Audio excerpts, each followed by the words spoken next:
Welcome to my story of how everything happened and me going to the hospital and like having a shit time.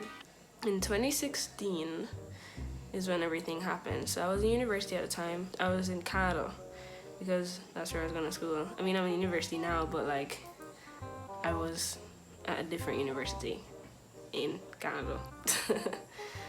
But yeah, so I was living on my own in an apartment type dorm situation for upper year students. I was in my second semester and I had lived in that place for a little while now.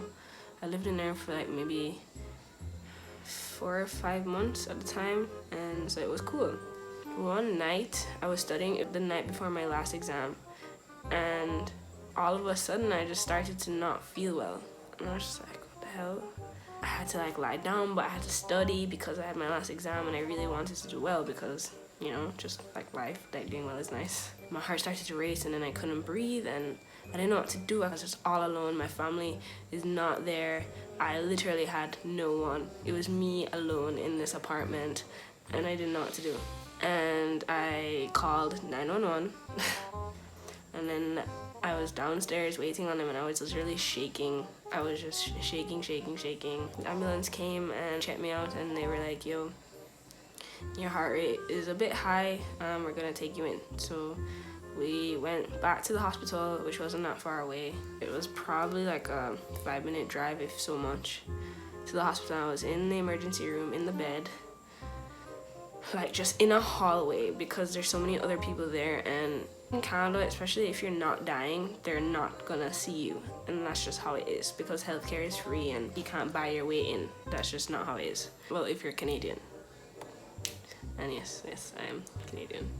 And I'm just there like chilling, alone, nobody there, no family, no friends, just me alone in this hospital, going through whatever the hell I was going through, and all of a sudden my heart just went like it sped right up to like 160 something, and then all the doctors rushed to me and then they started to see me because after the fact I realized that they suspected that I had a heart attack, and that just like, you know, blows my mind because like I'm young now and I was even younger then because I started like 3 years ago, and they rushed me into like this, like you get like the good rooms when they think you're like dying and they just ran every single test.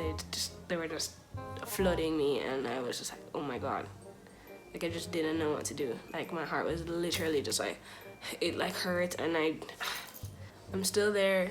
My aunt, she lives like an hour and a half away. She reached probably in like 2 hours, but I was there for a decent amount of time by myself, you know, thinking I was gonna die.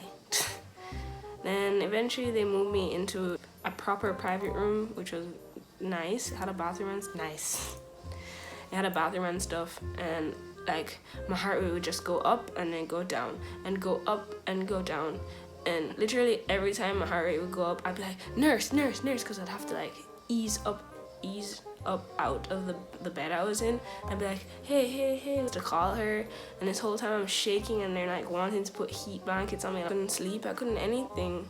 Like I was just up. My aunt came, and then she came with my uncle, but she had to leave because he had work in the morning, and so she had to drive him back all the way to where they are to come back. So I was there for probably like 3-4 hours by myself, struggling through this entire thing. Then I got moved again to like the more common shared area, I guess, and I was there for a few hours and then I got discharged, and I obviously missed my exam, and it was just literally just awful. It was really awful. I didn't know what the hell was going on. I got my stuff from my apartment and then I went back to my aunt's house and I stayed there. When they would go to work, I was just there, and like I would have these episodes of like my heart just going up like out of nowhere, just literally just going up just because it feels like going up. And I ran so many tests. It was like a robot because they had like so many things attached to me, and literally I just was not coping, but because I just didn't know what was wrong. And it's freaking scary for your heart rate to like just be chilling at 120 at all times. You get freaking tired, and then when it goes up and then it comes back down, it's as if like I ran a marathon like at all times. And I was losing weight, obviously, because that's, you know, your heart is just hella high and my weight was so low. Like, I was doing absolutely nothing because I was worried I wouldn't exercise because I was afraid that if my heart rate went up, I would die. I didn't drink caffeine because I was afraid I would die. I wouldn't drive by myself. I wouldn't do anything by myself because I was afraid I would die. Literally, my whole life was wrapped up around whatever the hell was going on with me. My whole life was put on pause. I couldn't do anything, and it's one of the worst feelings ever in the entire world, like to feel like you'll never be where you were before. I ended up going to a cardiologist. I mean, I went to many cardiologists, but then they diagnosed me with like, they say I have a borderline floppy valve, and then there are points where I was having other symptoms, and then they said I have atypical migraines. I've really learned to cope. This is just me now. This is just me now. The fact that my heart can go up at any time, and that's just me. And that's okay. I can do basically anything now. And that's cool, you know?